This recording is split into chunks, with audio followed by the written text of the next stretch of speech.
Hello to everyone out there. We welcome you to our channel Logical-NDE, where we post accounts of people's near-death experiences that they have shared with us. In case this is your first time viewing one of our videos, we'd like to let you know that we create content for curious individuals who are interested in discovering more about the afterlife. If you genuinely enjoy watching these kinds of stories, we greatly seek your cooperation by liking, sharing, and subscribing to our channel. This will allow you to keep up with all of our new releases, including this one.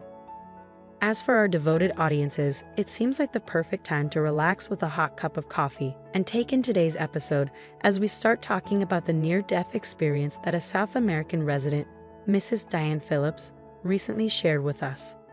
Mrs. Philips was 38 years old when she personally witnessed this incident. Let's move forward.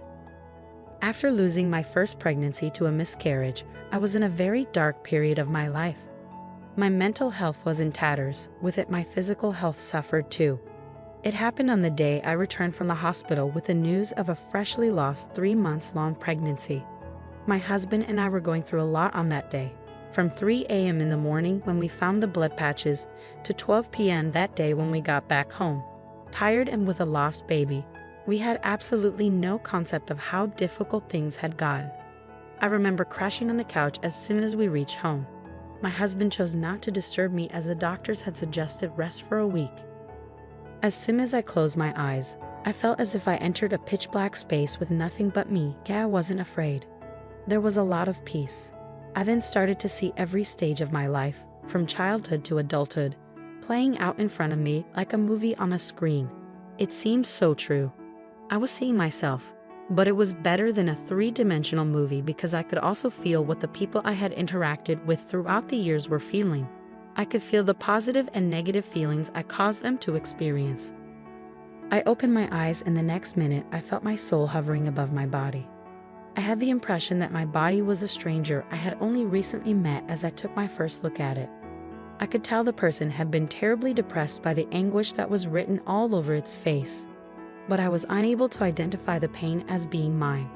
At that point, I understood how tenuous our bonds with our bodies are and how crucial a role the soul plays in defining who we truly are and not our bodies. Even though I was totally unaware of how my soul had exited my body, I soon realized that I had died. All the stories I had read about this earlier started making sense, and it seemed like the final episode I was left unprepared for. Thinking about it now, I feel as if the pain of losing a child a few hours back had completely been forgotten by me. I was faced by whatever was happening to me then. I felt myself being lifted to the tunnel that appeared towards the ceiling. I'm not sure if I entered the tunnel on purpose or if something drew me there from outside, but the next thing I knew I was floating in the tunnel surrounded by a white light. The speed at which I made it into the tunnel increased by 10-folds, and I quietly awaited my fate. I eventually became aware that I was being guided in the specific direction of a relatively distant white light there that was burning down. As I floated in the direction of the light, I realized that it was my home that I had to journey further towards. Drawing nearer to the light, I could hear a baby wailing. My spirit yearned to connect with the voice. I chased it and came across a sobbing infant in the midst of the lights, wrapped in a lilac satin cloth.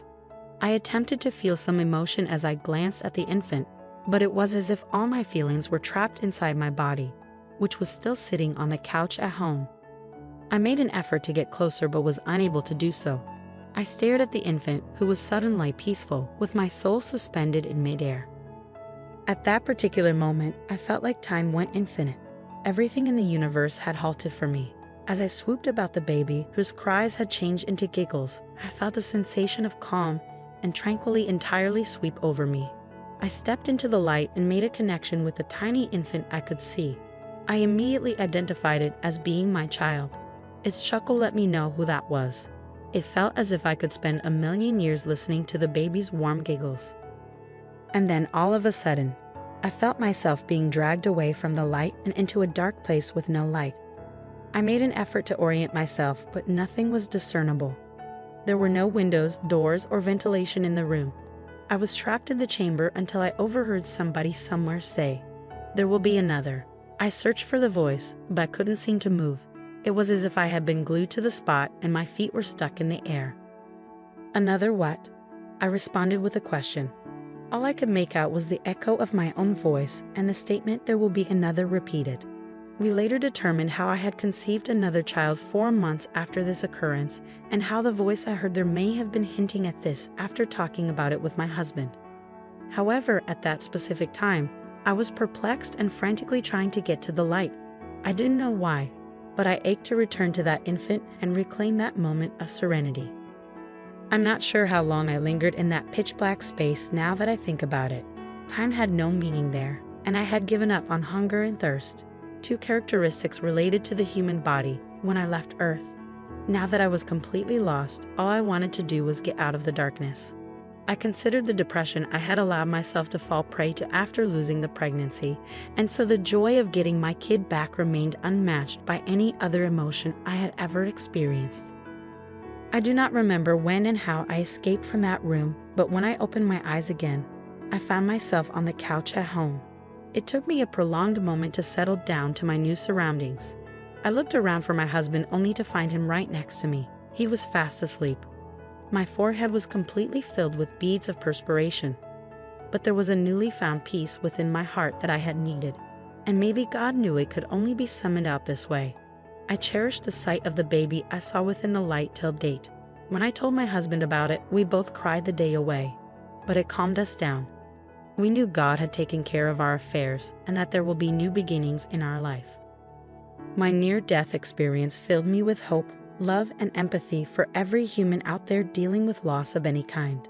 The incident humbled me down and taught me a new way of dealing with calamities way more calmly and with a maintained composure. It also strengthened mine and my husband's trust and faith in Lord and His ways and plans, for He remains the best planner. That is all we have today from Mrs. Diane on meeting with her newly lost baby in a near-death experience. Drop down your thoughts over this new episode below. Remember to show no hate and spread only positivity through our platforms. With that said, do subscribe to our channel to stay tuned to the new updates and episodes set out by us from here. Turn on your notifications so you know whenever our new video comes out. Spread love and show our channel your support by sharing it. Until next time, God bless.